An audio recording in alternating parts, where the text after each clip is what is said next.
जय हिंद साथियों, स्वागत है आपका गुरु मंत्रा एकेडमी के परिवार में। आज जो टॉपिक होगा वो मगध का उत्कर्ष होगा। इसके पहले आप लोग क्या है महाजनपद को पढ़ चुके हैं।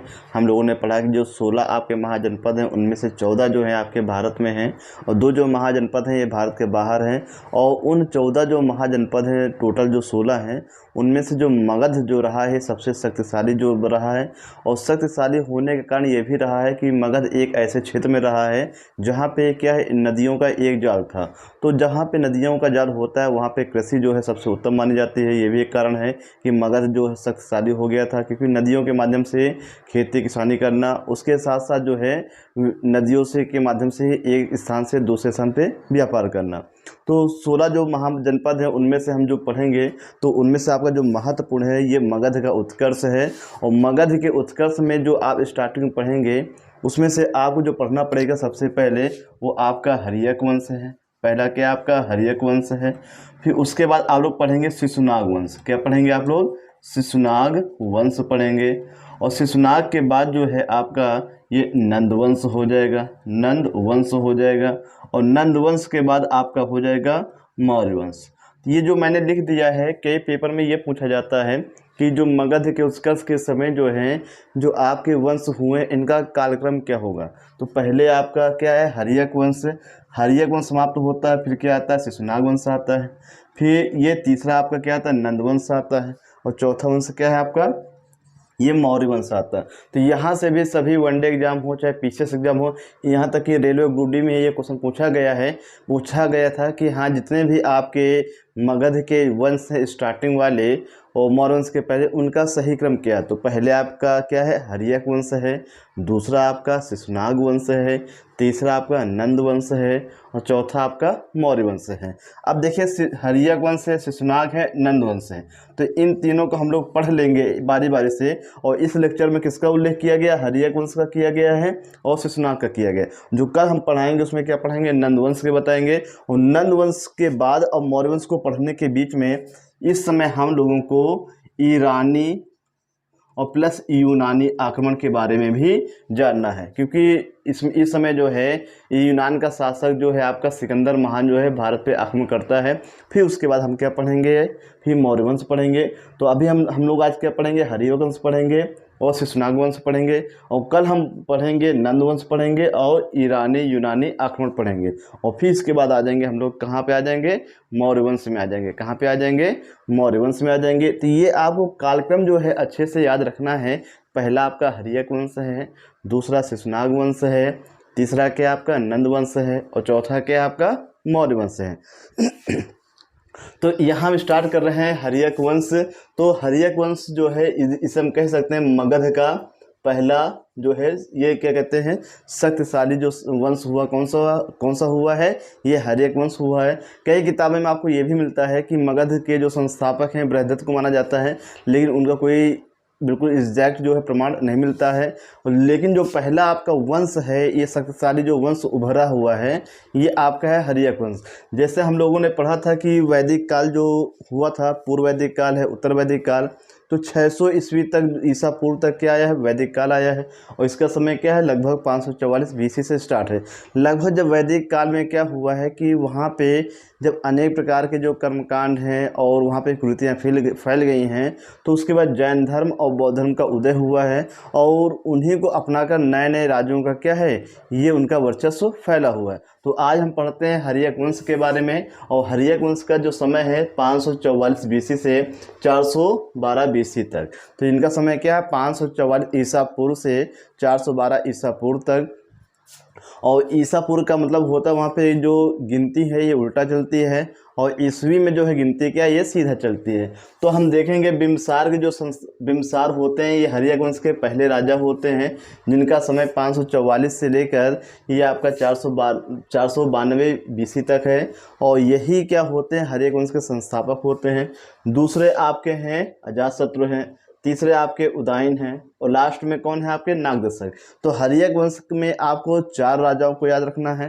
पहले बिम्बिसार होते हैं, दूसरे अजातशत्रु होते हैं, तीसरे उदयन होते हैं और चौथे के आपके नागदशक होते हैं। इन 4 राजाओं को याद रखना है। अब थोड़ा यहाँ एक नाम और लिखना चाहेंगे कि मौर्य वंश में हम लोग एक पढ़ेंगे बिंदुसार। क्या पढ़ेंगे? बिंदुसार। तो ये आपके बिंदुसार हैं, और ये जो बिंदुसार हैं ये मौर्य वंश के हैं। ये चंद्रगुप्त मौर्य के बेटे हैं। ये कौन है? ये चंद्रगुप्त मौर्य के बेटे हैं। जबकि यहाँ पे जो लिखा है बिंबिसार, ये हर्यक वंश के संस्थापक है। तो ये आपके अलग हैं और बिंबिसार आपके क्या है? अलग हैं। तो ये हमेशा याद रखिएगा, क्योंकि पेपर में कभी कभी आता है तो बिंबिसार भी जैसे आ जाए कि हर्यक वंश के संस्थापक कौन है, तो ऑप्शन में बिंबिसार भी लिखा है और क्या है? बिंदुसार भी लिखा है। तो वहाँ पे आंसर क्या होगा आपका? बिंबिसार होगा। जबकि इनका संबंध किससे है? ये मौर्य वंश से है। किससे है? मौर्य वंश से है। तो ये चीज़ आपको याद रखना है कि हर्यक वंश के जो संस्थापक हैं ये बिंबिसार हैं। जबकि जो इतिहास में एक राजा और मिलेंगे आपके बिंदुसार, इनका संबंध मौर्य वंश से है। और ये सम्राट जो है चंद्रगुप्त मौर्य के बेटे हैं और सम्राट अशोक के पिता हैं। कौन? ये बिंदुसार। तो चलिए हम स्टार्ट करते हैं कि हर्यक वंश के संस्थापक कौन होते हैं? बिंबिसार होते हैं। हर्यक वंश के संस्थापक कौन होते हैं? बिंबिसार होते हैं। इनकी जो है प्रारंभिक राजधानी क्या थी? राजगृह थी। तो हर्यक वंश में जो प्रारंभिक राजधानी क्या थी? राजगृह थी।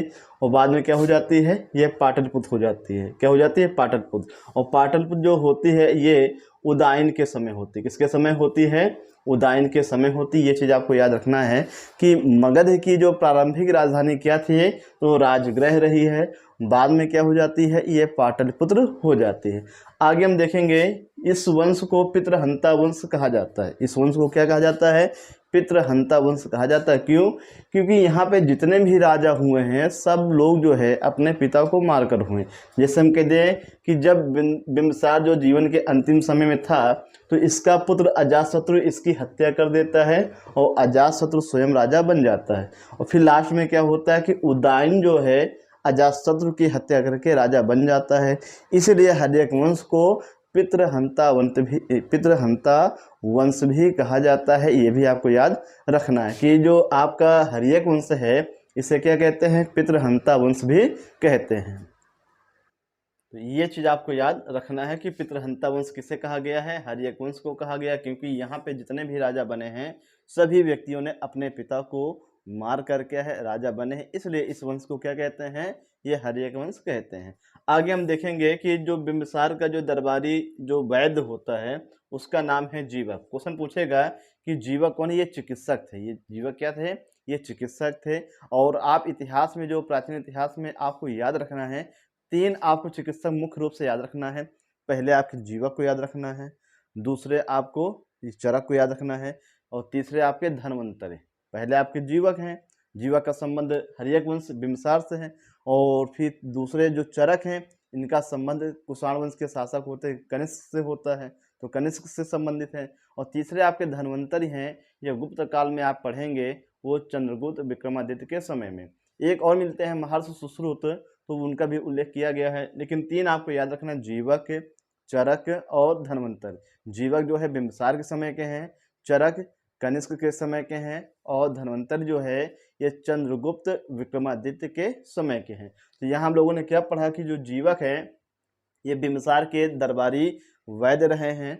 तो एक बार जो है अवंती के राजा चंड प्रद्योत, हम लोग पढ़ चुके हैं 16 महाजनपद में कि अवंती के राजा चंड प्रद्योत होते हैं, वो बीमार पड़ जाते हैं। तो उनके इलाज के लिए जो है क्या करते हैं? बिंबिसार जीवक को उनके यहाँ भेजते हैं। तो बिंबिसार जो है जीवक को अवंती के राजा जो है क्या कहे चंड प्रद्योत उनके इलाज के लिए भेजते हैं, क्योंकि बिंबिसार और अवंती के राजा चंड प्रद्योत में आपस में क्या मित्रता रही है।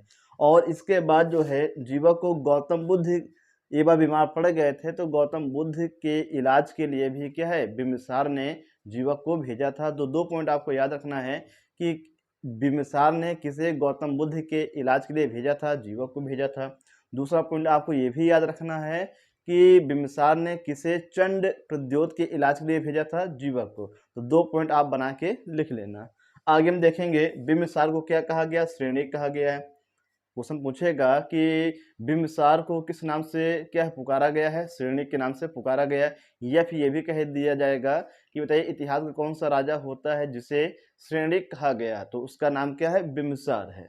आगे हम देखेंगे कि बिंबिसार जो है जैन धर्म का अनुयायी था। बिंबिसार जो है जैन धर्म का अनुयायी था। तो ये चीज कॉमन बातें हैं, बिंबिसार हो या फिर अजातशत्रु हो या फिर उदयन हो, इन तीनों का संबंध किससे है? जैन धर्म से। किससे है? जैन धर्म से है, ये आपको याद रखना है। जबकि दूसरी बौद्ध संगीत किसके समय होती है? अजातशत्रु के समय होती है। लेकिन ये जो मानने वाला किसका अनुयायी रहा है?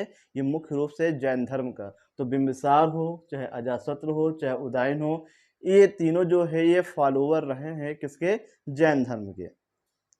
आगे हम देखेंगे बिंबिसार जो है अपना राजनीतिक जो विस्तार बढ़ाने के लिए वैवाहिक जो कार्यक्रम इसने बढ़ाया है, और इसने कुल 3 शादियां की थी। कितनी शादियां की थी? 3। और इसका उद्देश्य ये था कि अपने साम्राज्य का जो विस्तार ये पूरे भारत में करना। तो इसलिए क्या है, इसने 3 शादियां की। तो पहले ये कौशल राज्य की रानी थी। कहाँ की थी? कौशल राज्य की राजधानी थी। कौशल राज्य की ये राजकुमारी थी महाकोसला देवी। और फिर उसके बाद हम देखेंगे ये जो लिच्छवी, ये लिच्छवी की राजकुमारी थी। और क्षेमा जो है ये मध्य नरेश की पुत्री थी। ये पंजाब में आता है। कहाँ पे आता है? पंजाब में। तो बिंबिसार की जो है 3 पत्नियां थी। तो पहली आपकी याद रखना महाकोसला देवी, दूसरा आपका है लिच्छवी की राजकुमारी हैं, और तीसरी जो राजकुमारी है क्षेमा राजकुमारी। तो इनको भी आपको याद रखना है, क्योंकि ये पिछली बार उत्तर प्रदेश पुलिस में पेपर में पूछा गया था, जितनी भी राजाएं थीं तो 4 राजा थे और उनके सामने क्या है? 4 रानियां थी। तो मिलान के लिए आया था। तो आजकल क्वेश्चन ऐसे ही पूछे जा सकते हैं कि ये पूछ लेगा, बताइए कि निम्न में से कौन सी बिंबिसार की पत्नी नहीं थी? तो पहला आपको याद रखना महाकौशला देवी, और दूसरी है आपकी लिच्छवी की राजकुमारी, और तीसरी आपकी क्या है? क्षेमा राजकुमारी। ये कहाँ की थी? ये मद्र जो आपका है कहाँ पे आता है? ये पंजाब में आता है। तो ये आपका हो गया बिंबिसार। अब बिंबिसार के बाद हम पढ़ेंगे अजातशत्रु के बारे में। किसके बारे में? अजातशत्रु के बारे में पढ़ेंगे। इसका जो टाइम ड्यूरेशन है ये 492 बीसी से ये 460 बीसी तक, 492 ईसा पूर्व से लेके 460 ईसा पूर्व तक है। अजातशत्रु को क्या कहा गया? कुणिक कहा गया। देखिएगा, बिंबिसार को श्रेणी कहा गया और अजातशत्रु को क्या कहा गया? कुणिक कहा गया है। और पहली बार जो प्रथम बौद्ध सभा का आयोजन किसके समय हुआ है? अजातशत्रु के समय हुआ। आपको ये पता होना चाहिए कि गौतम बुद्ध का महापरिनिर्वाण हुआ। क्या हुआ है? महापरिनिर्वाण। ये भी पूछा जा सकता है कि महापरिनिर्वाण के समय मगध का शासक कौन रहा है? मगध जो उस समय मगध का शासक कौन था? अजातशत्रु। क्योंकि महापरिनिर्वाण जो है ये 483 बीसी में हुआ। कब हुआ है? 483 बीसी में गौतम बुद्ध का महापरिनिर्वाण। बौद्ध धर्म में महापरिनिर्वाण का अर्थ होता है कि मृत्यु हो जाना। क्या होता है? मृत्यु हो जाना। तो गौतम बुद्ध की जो मृत्यु है कब हुई है? ये 483 ईसा पूर्व में हुई है। और इस घटना को महापरिनिर्वाण कहा जाता है। इसको हमने डिटेल में पढ़ाया है बौद्ध धर्म वाले लेक्चर में, इसको आप अच्छे से देख सकते हैं। और इनके मरने के बाद, किसके? गौतम बुद्ध के मरने के बाद अजातशत्रु ने क्या करवाया है? पहली बौद्ध संगीत कराई है। आपको याद रखना है पहली बौद्ध संगीत के समय राजा कौन रहा है? अजातशत्रु रहा है। स्थान अगर पूछे आपसे तो सप्तपर्णी एक गुफा है, वहीं पे क्या है? पहली बौद्ध सभा हुई है, जो कि राजगृह में है। कहाँ पे है? राजगृह में। अगर आपसे अध्यक्ष पूछे तो अध्यक्ष रहे आपके महाकश्यप। क्या थे? महाकश्यप। इसकी ट्रिक भी बताई है। राजा के लिए ट्रिक क्या है? AK², और स्थान के लिए समय पाक, और अध्यक्ष के लिए ट्रिक क्या है? मसमो। तो म से हो जाएगा महाकश्यप हो जाएगा। तो जिस प्रकार से बिंबिसार जैन धर्म का अनुयायी रहा है, ठीक उसी प्रकार अजातशत्रु भी क्या था? ये जैन धर्म का अनुयायी था। आगे हम देखेंगे इसकी पत्नी का नाम क्या था? वज्रा था। इसकी पत्नी का क्या नाम था? ये वज्रा था। तो इसकी भी एक कहानी है, तो उसमें ये अभी बता देंगे लास्ट में कि जब स्टार्टिंग में जब बिंबिसार जो ये महाकौशला देवी होती हैं, तो इनका जो भाई होता है क्या? प्रसेनजीत होता है। कौन होता है? प्रसेनजीत होता है। और प्रसेनजीत की जो पुत्री है वो कौन है? वज्रा है। कौन है? वज्रा। और वज्रा की शादी किससे हो जाती है? अजातशत्रु से हो जाती है। आगे हम देखेंगे तो इसने लिच्छवियों पर विजय प्राप्त किया है। इसने लिच्छवियों पर विजय प्राप्त किया, ये भी आपको याद रखना है कि हर्यक वंश के किस राजा ने लिच्छवियों पर विजय प्राप्त किया है? उसका नाम है अजातशत्रु। क्या नाम है? अजातशत्रु। आगे हम देखेंगे उदयन के बारे में। तो उदयन के बारे में केवल आपको एक चीज याद रखना है कि इसका जो मुख्य आपका क्वेश्चन बनता है पाटलिपुत्र। क्या बनता है? पाटलिपुत्र बनता।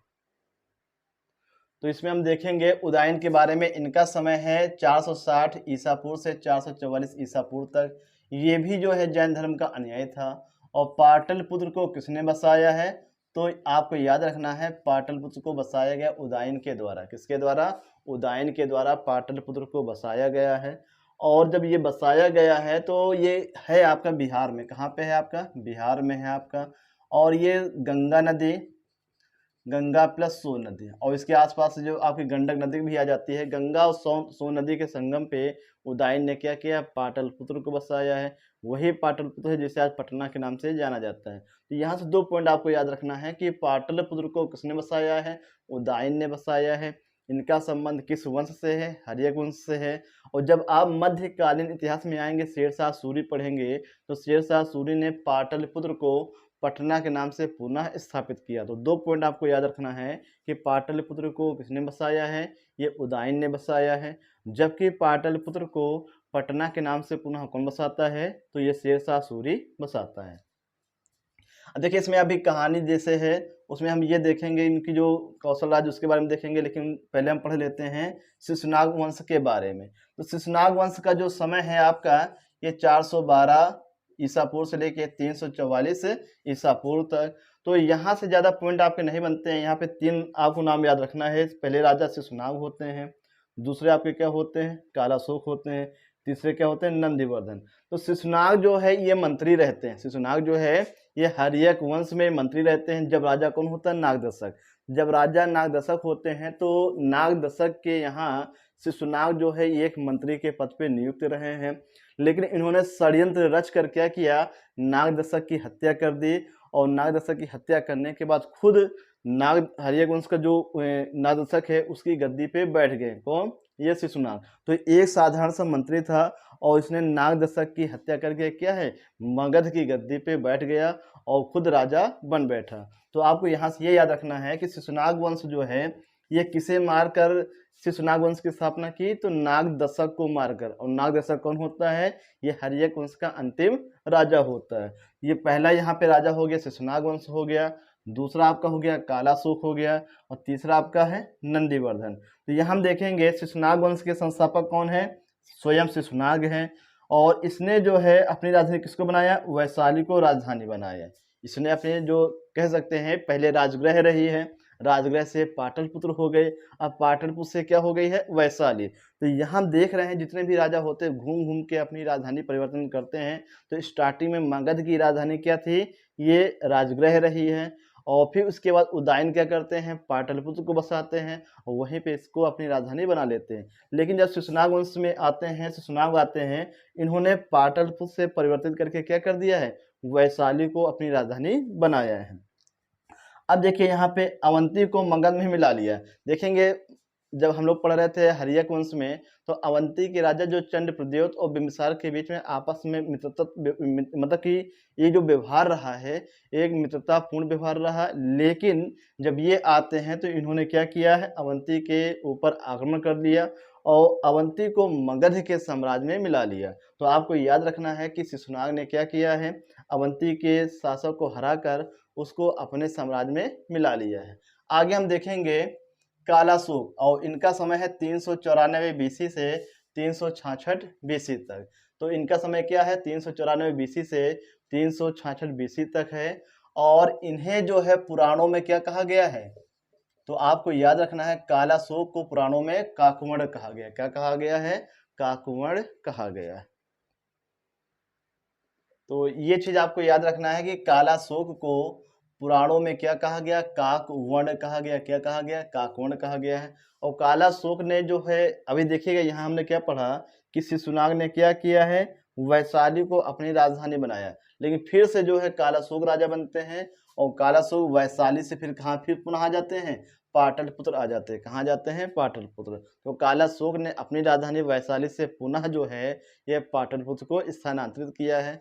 और नेक्स्ट है आपका पॉइंट दूसरी बौद्ध संगीत। और दूसरी बौद्ध संगीत जो हुई है ये कालाशोक के समय हुई है। किसके समय हुई है? ये कालाशोक के समय हुई है। स्थान क्या था? स्थान रहा वैशाली रहा है। और अध्यक्ष कौन रहे हैं? साबक मीर। तो दूसरी बौद्ध संगीत कौन सी हुई है? ये किसके समय हुई है? कालाशोक के समय हुई है। और कहाँ पे हुई है? तो आपको यह समय पाक, तो वैसे वैशाली हो जाएगा। और स्थान की ट्रिक हमने बताया था वो सॉरी अध्यक्ष के ट्रिक मैंने बताया था मसमो, क्या बताया था मसमो, और यहाँ पे दूसरा वर्ण आ रहा सा, तो सा से हो जाएगा सबक मिल। तो यहाँ 2 बहु संगीतियाँ हुई, जबकि इसको अच्छे से पढ़ना है बहु संगीतियों को, वहाँ से क्वेश्चन पूछे जाते हैं। आप बौद्ध धर्म वाला जो है लेक्चर आप देख सकते हैं, जिसमें बौद्ध संगीतियों के बारे में हमने ट्रिक के माध्यम से बहुत ही अच्छे से आपको बताया है। आप एक बार देखेंगे, आपको एक बार में ही आपको याद हो जाएगा। तो यहाँ हम लोगों ने पढ़ा कि दूसरी बौद्ध संगीत कालाशोक के समय हुई है। तो इस प्रकार से हम लोग देखते हैं कि मगध के उत्कर्ष में हम लोगों ने क्या पढ़ा है। आज हम लोगों ने पढ़ा हर्यक वंश पढ़ा है, और दूसरा वो कौन सा वंश है, शिशुनाग वंश। अब इसके बाद हम लोग क्या पढ़ेंगे, नंद वंश पढ़ेंगे, और फिर मौर्य वंश पढ़ेंगे। और नंद वंश और मौर्य वंश के बीच में हमको ईरानी आक्रमण और यूनानी आक्रमण भी पढ़ना पड़ेगा, क्योंकि नंद वंश का समय चल रहा था, उसी समय क्या है ईरानी आक्रमण और यूनानी आक्रमण हुए थे, ये भी आपको याद रखना है। लेकिन इसको हमने इसलिए लिखा है कि ये ऐसा क्वेश्चन है, ऐसा कोई एग्जाम नहीं है जहाँ पे ये ना आया हो। तो आपको ये याद रखना है कि मगध के उत्कर्ष में जो वंशों का जो सही क्रम है, तो पहला आपका वंश कौन सा है, हर्यक वंश है, फिर क्या आपका शिशुनाग वंश है, फिर आपका नंद वंश है, और चौथा क्या है मौर्य वंश। तो पहला हर्यक, दूसरा शिशुनाग, तीसरा नंद, और चौथा क्या है मौर्य। तो इन चीज़ों को आपको याद रखना है, ये बहुत ही महत्वपूर्ण पॉइंट है, इसको भी आप स्टार्टिंग में लिख लेना। तो इस प्रकार से हम लोग देखते हैं कि ये मेरा टॉपिक ये समाप्त होता है। बहुत ही अच्छे से प्राचीन इतिहास चल रहा है, और इतिहास को आपको अच्छे से समझना है। देखिए हम लोग कंपटीशन के लिहाज से पढ़ते हैं, लेकिन कुछ चीज़ें हमको जानकारी के लिए भी हमको जानना चाहिए कि प्राचीन इतिहास में क्या हुआ, कैसे क्या हुआ था। ये सब चीज़ें हमको क्या है, ये जानकारी होना चाहिए। कुछ तो हम लोग पढ़ने के लिए, एग्ज़ाम के लिए भी पढ़ते हैं, और कुछ लोग क्या सीखने के लिए भी पढ़ते हैं। तो हम लोगों को ये सब चीज़ें याद होना चाहिए कि पहले क्या हुआ था। तो ये आपका टॉपिक समाप्त होता है। तो रोज़ाना की तरह आज फिर आपसे क्वेश्चन पूछेंगे। आज का जो क्वेश्चन है, आपको बताना है कि उकाई परियोजना जो है, ये किस राज्य में है और किस नदी में है। फिर से सुनिए, उकाई परियोजना किस राज्य में है और किस नदी में है, इसका जवाब आपको कमेंट सेक्शन में लिख के बताना है। धन्यवाद। जय हिंद, जय भारत।